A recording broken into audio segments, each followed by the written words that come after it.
I think that in that fear, sometimes also we see a lack of preparation, that when people have not really, really learned their content or really, really decided the direction of a meeting they'd like to conduct, they tend to go faster because they're sort of driving through an unformed agenda. And I think that's another reason they stay in their head. I mean, there's quite a lot of reasons. People stay in their heads. They're thinking about what they want to say instead of the other person. So as soon as they hear that silence, they go in. And I think if I were just summarizing the macro, I would say we're just afraid of the pause in every way.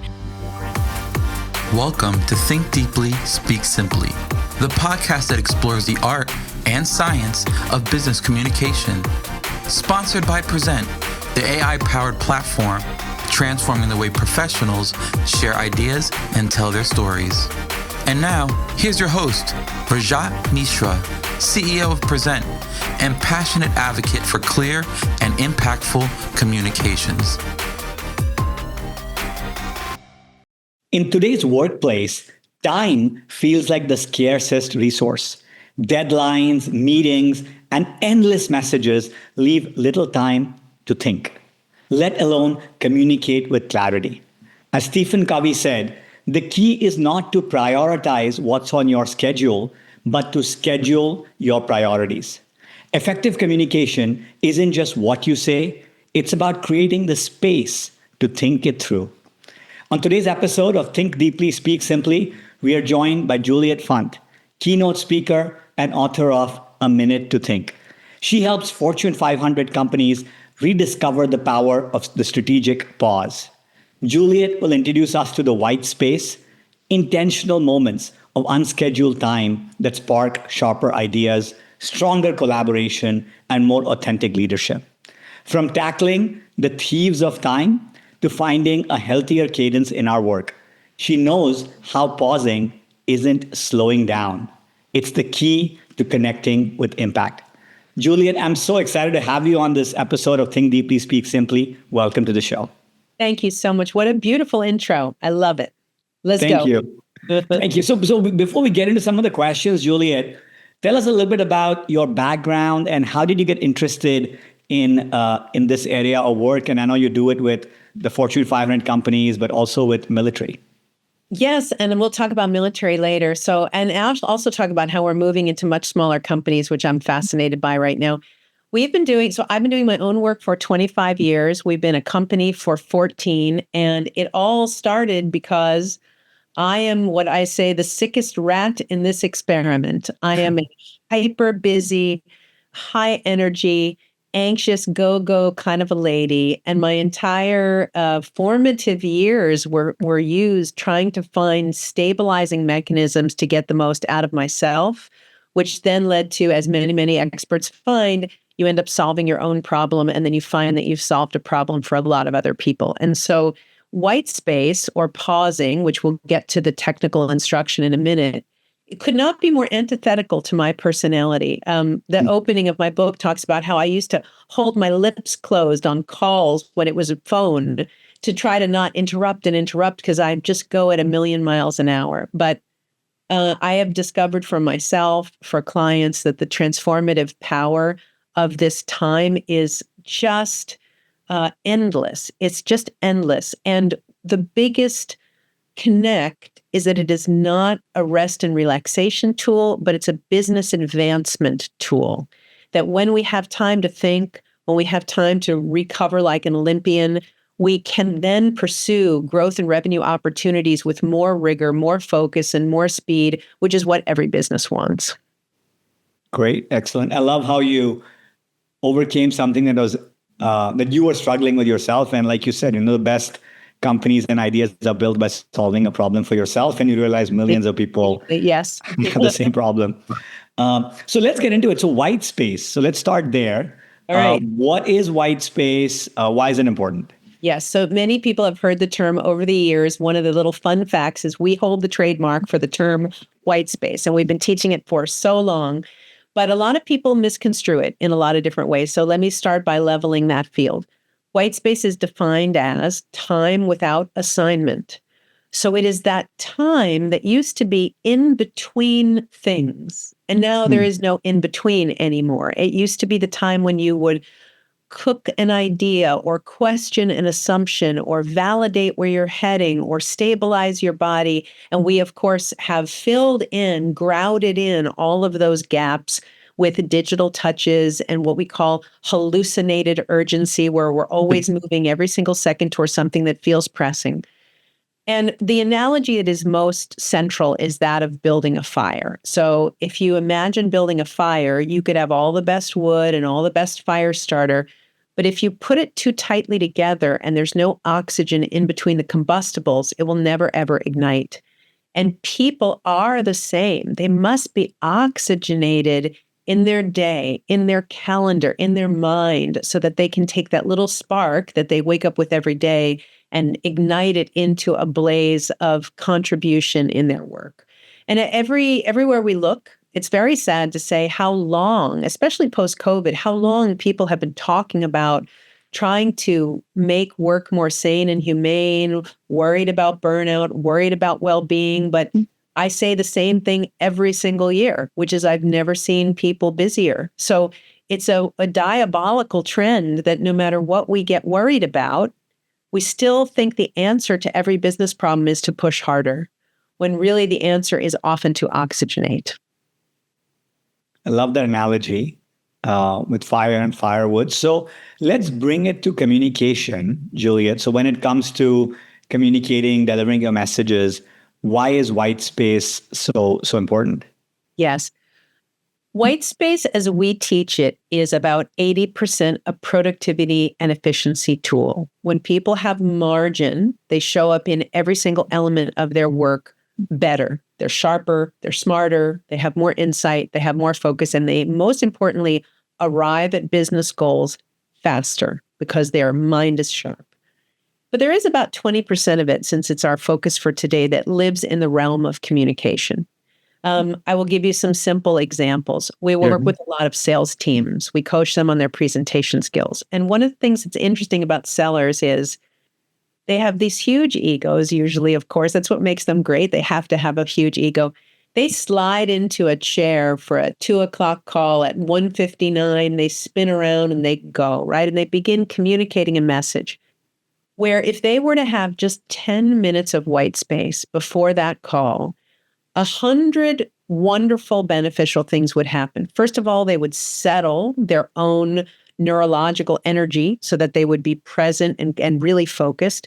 But much more importantly, they would be able to take a bath in the experience of the person they're about to talk to.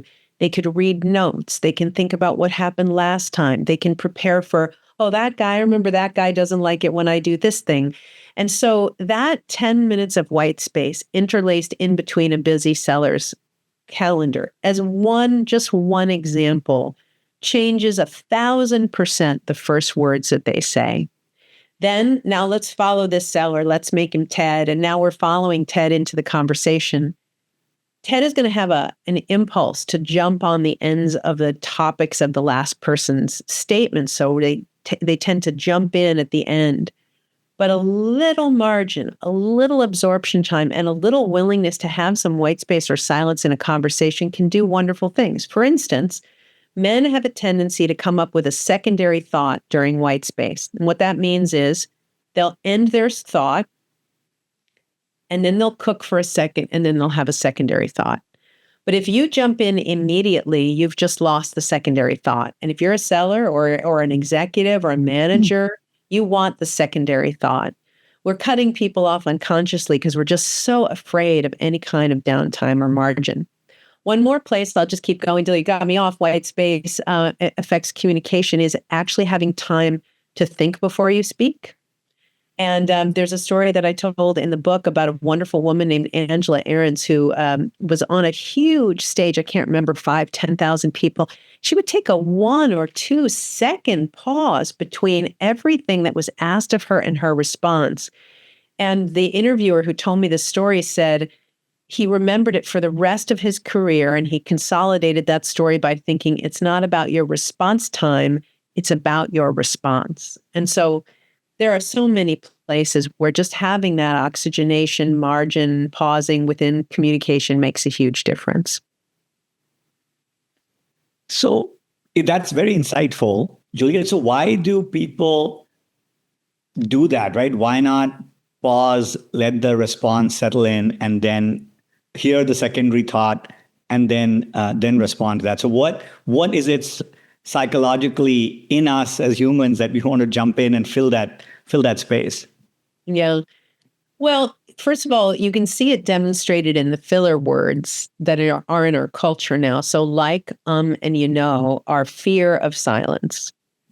Their fear of that pause, like and and and you can if you go to Toastmasters, which is a wonderful thing for anyone to do. If someone out there has never heard of Toastmasters, it's a club you can join for free, and they will coach you on your presentation skills. But they have something called the counter. And it's just a person who sits there every single time you use any form of filler word, like, so, and unnecessarily, and they count them. You would be shocked, especially like. And so the reason that we do that, you ask me why, filler words or jumping in too quickly, I think it has a couple of different subsets. So one subset is we have been taken over by 1,000 forms of anxiety at work. And Chester Elton actually wrote a book called Anxiety at Work, which is a wonderful book. But the free-floating nervousness, let's just call it nervousness because anxiety might feel too clinical a definition for people. The nervousness of if you're coming off right, the nervousness of whether this deal will close, the nervousness of how you're doing in the interview, 1,000 forms of nervousness. And it just makes you jumpy. It just makes you go in faster.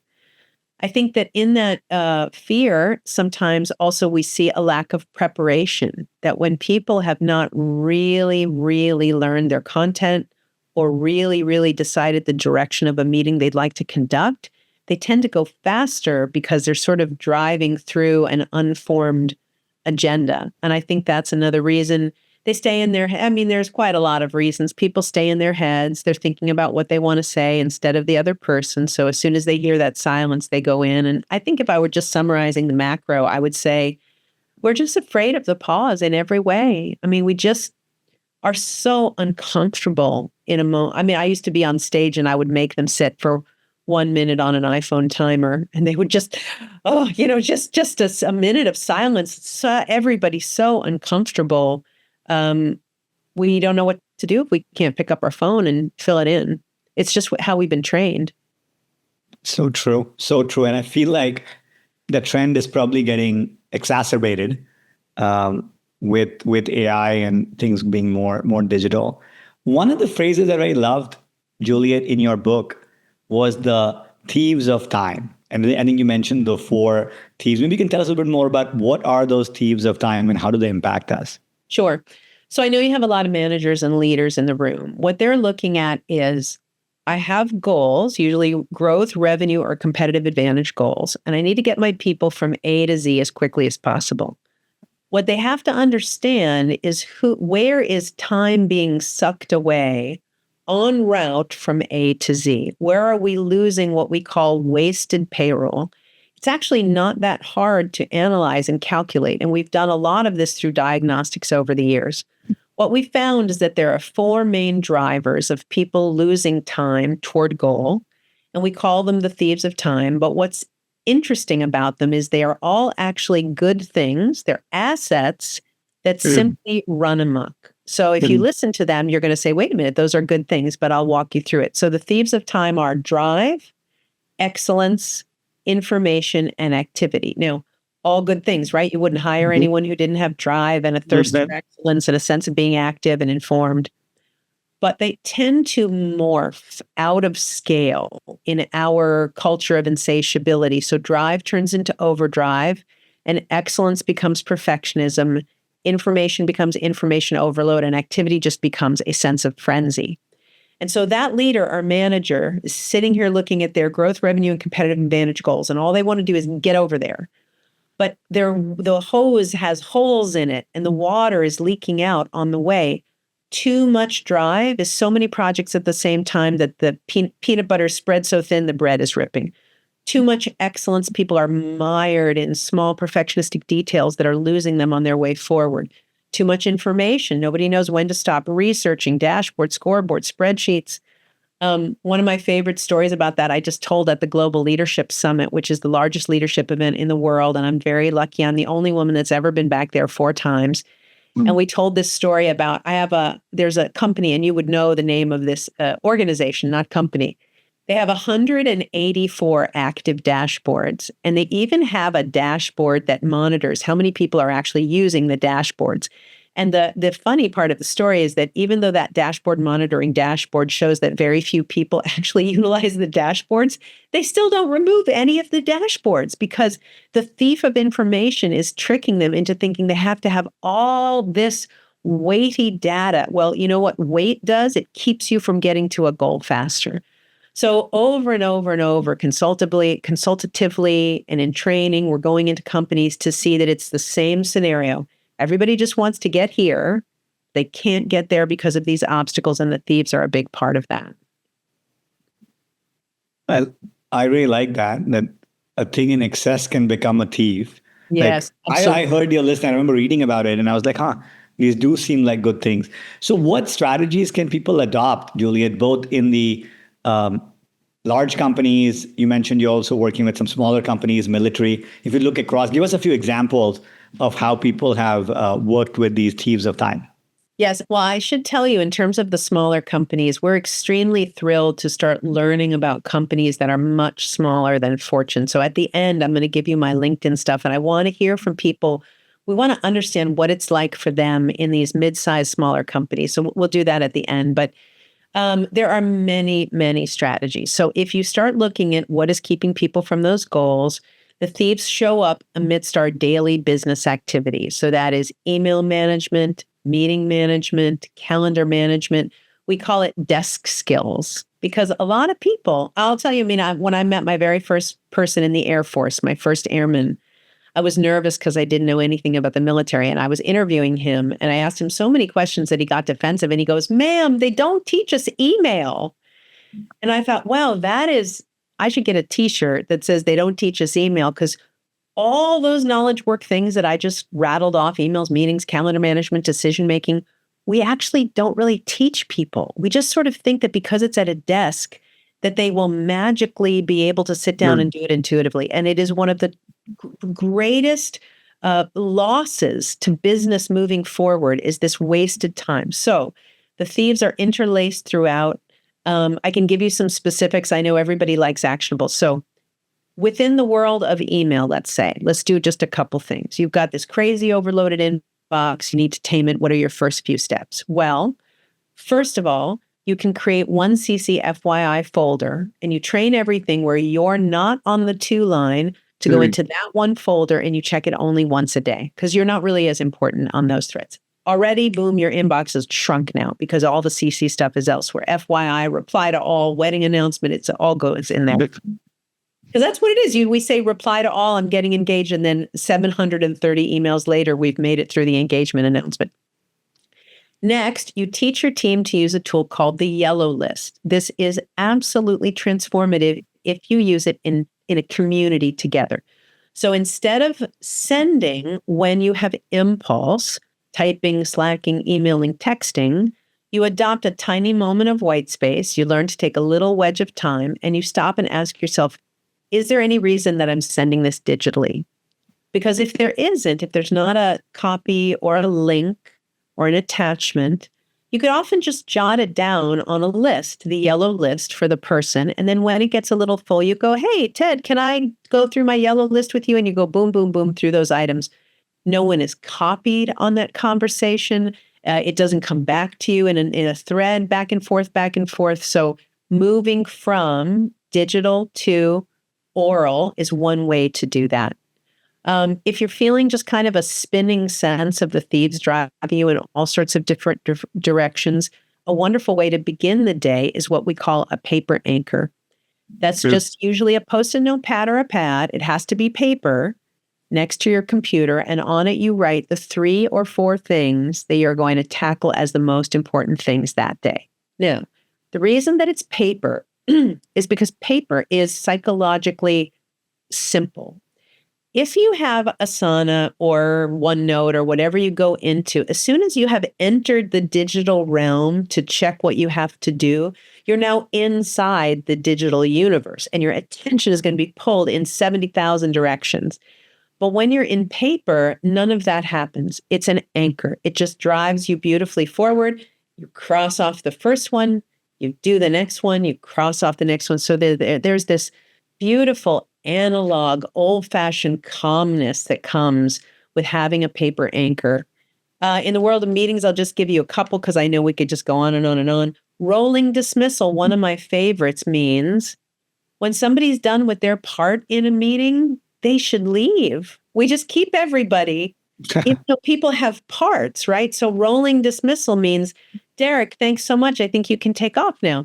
Ted, thanks so much for your info. You can scoot. And people are imminently grateful. Another wonderful thing you can do, I'll bring out my cow phone now, is you can send a little voice memo instead of a meeting and exchange them in asynchronous communication. So instead, let's say we have a 30-minute meeting to talk about planning a retirement party for this guy, Ted, I keep talking about. I can say, hey, I don't know, I'm thinking of a Mexican theme. What do you think? And you text me, send me back a voice memo. Mexican is not that exciting, but I was thinking of a pirate theme, and we go back and forth. And maybe we exchange 4 one-minute voice memos. I'm using a personal example, but it could be, I'm trying to figure out how we do the load out at the event this weekend. And by exchanging or any other business thing, we get to hear each other's voices. We hear 3-dimensional context. We hear tone, but we don't have to be taking the time in a meeting to exchange that information. So I could honestly go on and on and on with those kind of hacky tips, but there's a few for you. Those are amazing. Personally, I'm guilty of using sticky notes on my laptop. And you're right, I do start the week with what I'm going to do, but as soon as I open my laptop, I'm sucked, like you said, in the digital world. You don't even control where your energy goes once you're in there. But there's this beautiful thing about the paper, and of course, feels so good. Satisfying. So satisfying. Right? Yes. So satisfying. Yes. Okay, great. So, I love what you're saying about, I'm hearing it as being more deliberate, being more thoughtful, the power of the pause. So when you think of, in your work, Juliet, rolling this kind of thinking out into organizations, what are some of the things that leaders can do to appreciate the power of the pause, be more thoughtful, be more deliberate? So what tips do you have for leaders listening to this and saying, I love it, Juliet, but what do I do next? Yes. So first of all, you need to pursue the norms that you want and build them with patience, because culture, this big word, is just one, like a quilt, one norm and then a square of another norm and a square of another norm. And all of a sudden, now we have a culture. So how do we treat vacation? Do we actually go on vacation or do we stay connected? How do we treat boundaries? Do we run over every meeting or do we actually look at the time? So our culture is just a block of norms. And leaders can begin to think through, where are the norms where we have the most organizational pain, and then attack them one at a time. And again, I'm a little more familiar with the organizational pain of big companies. I want you guys to write to me and tell me, what is your organizational pain at the smaller levels? But what I believe it is what we call the wheel of drag. And it's just this feeling that targets are always lagging. So we push harder, and then quality degrades, and then we push harder, and then everybody starts getting burnt out, and we don't know, and then targets are lagging. So we just go round and around and around. And so what are the ways to break that cycle? Well, first of all, throughout your organization, you should norm a tool called the wedge. The wedge is a 5, 10, or 15-minute chunk of white space that you insert in between every single meeting. When you look at your calendar, it should have white stripes, which indicate those pauses. They are not only recuperative, they are preparatory. They are the moment where you can write your notes into your CRM or wherever you write notes afterwards, so you don't end up at 5:20 with a stack of paper that you have to enter. And they are also the places where we can pace our energy in this exhausting digital format where we're staring at a screen and talking so much of the time. Once you've normed the wedge, then you get a little bit of rest and relaxation in the system, and you can start looking at where are the norms where we have the most pain. One of the things that we like to playfully talk about is creating what we call a hate map. And that is taking a survey and asking people what is most frustrating to them at work, visually graphing it like you would a heat map with color as you would temperature or weather. And extra credit if you post this publicly somewhere where you can have people really see, wow, our meeting culture is the number one thing that people complain about. Or, wow, the fact that siloed departments can't exchange information well is bright red on this map. A less facetious version of that is just to do diagnostic work. And that's one of our biggest passions, is going in to actually do work to see where is the pain. I think it's amazing how many leaders just decide what their organization needs based on their opinion. I think that's really scary, actually. And so going in to do interviews, surveys, focus groups, beyond those traditional Pulsey surveys, real diagnostic work, give you a starting point, a benchmark where you say, now we've snapped a chalk line and we know what we're doing in our organization. So those are just a couple ideas. That's great. And Juliet, I think you mentioned that one of the emerging areas you're looking at is how AI is impacting thoughtfulness and pausing and being deliberate. So tell us a little bit more about what are you finding based on your work with clients? Well, as you repeat the phrase pausing, I feel like I need to reinforce that it is in the white space that amazing things happen in the default neural network of your mind. So we're not pausing work, we're pausing activity so that we can be thinking up the next game-changing idea or getting clarity on our future vision. There are many business relevant things that happen in this cessation of activity moment. I feel a need to clarify that. But the AI situation, we've been calling kind of a two-legged race. And if you remember from summer camp, the two-legged race is where you both have legs. You have your left leg and your right leg together in a bag, and you must pace each other. And if you don't, bad things happen. LinkedIn just came out with some research. 51% of people say that learning AI is like taking on a second job. 41% of them say it's affecting their well-being. And 35% of them say they don't like to or refuse to talk about AI at work, which is just disastrous considering how good it can be for people. So what leaders need to do, and if you're in a company where you have the ear of anyone who is driving this AI adoption, please put a vote in for you must remove before you add this learning. Because what leaders did is they added AI onto completely full plates. Where was this learning supposed to go? In the non-existent cracks in between people's days? And so we must say to people, I'm going to remove this project, plan, or task.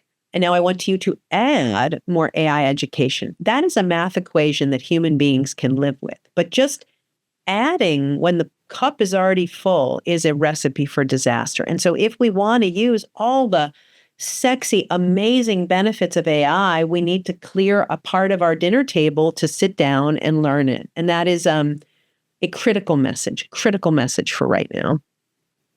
Okay. You're right. There is not that much space and time, and it is being added for sure. Julie, let's move to my favorite part of the interview, which is the quickfire. Okay. And so I'm going to give you a sentence or a question, and give me a phrase or a sentence that just comes to mind. Okay. It's like a psychological test. I'm ready. Yes, you've not heard these questions before, so first thing I tell you. All right, here we go. 5 questions. Number 1, you ready? Mm-hmm. What's one word you would use to describe the art of communication? Nuanced. How is AI changing the way we communicate? It's making us worse at it. If you could give one piece of advice to someone preparing for a big presentation, what would it be? prepare 3 hours longer than you think you need to. What's something you wish you knew about business communication when you started your career?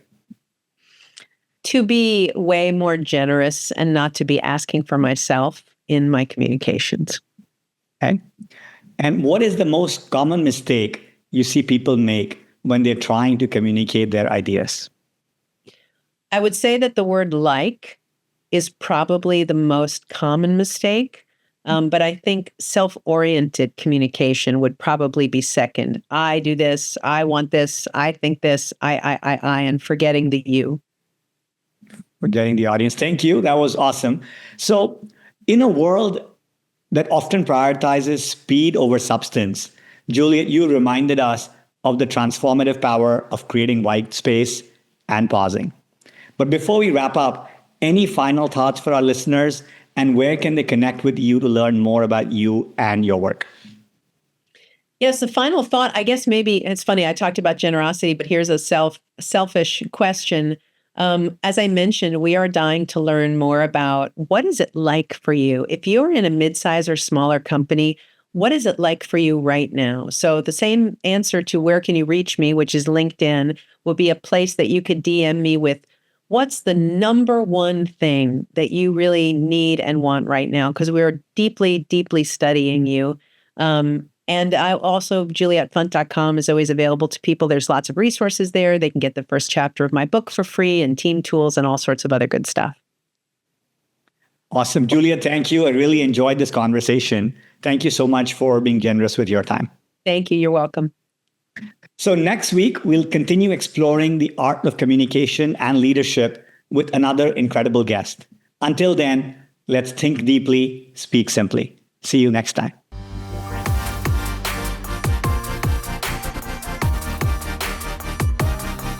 Thanks for tuning in to Think Deeply, Speak Simply. This episode was brought to you by Prezent, your secret weapon for brilliant presentations. Visit Prezent.ai to transform how you communicate. Until next time, keep thinking deeply and speaking simply.